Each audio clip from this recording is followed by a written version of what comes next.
قمنا بعملية حسابية عدد المغاربة في سنة 25 مليون، عدد الذين سجلوا في اللوائح 13 مليون ونصف، عدد الذين صوتوا 8 مليون، وحصلت على 1.5 مليون. أنت أقلية، ولكن لديك أغلبية انتخابية فقط، فلا تظن أن هذا سيدوم.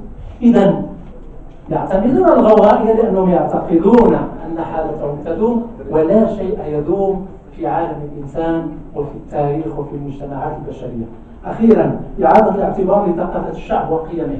هذا الشيء اللي خبيناه على التعليم وخبيناه على المدرسة باش ما يعرفوش المغاربة، دابا غادي نردوا له الاعتبار في التعليم يعرفوه الناس. الشباب المغربي خصو يعرف كيفاش كانوا عايشين المغاربة قبل ما تجي فرنسا، هذا حق ديالو. علاش كنخبيو عليهم الحقائق؟ الشباب المغربي خصو يستعمل نتائج الدراسات السوسيولوجية ونتائج الابحاث السوسيولوجية، خصها تعلم للناس علاش كيخبيوها. ولماذا تحتكر وزارة الداخلية الإحصائيات كثيرة ودراسات تجرى؟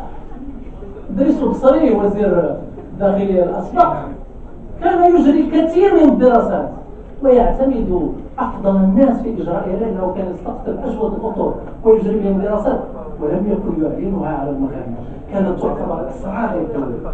البلد الذي يعتبر المعرفة والحقيقة أسرارا للدولة بلد متخلف وغير ديمقراطي.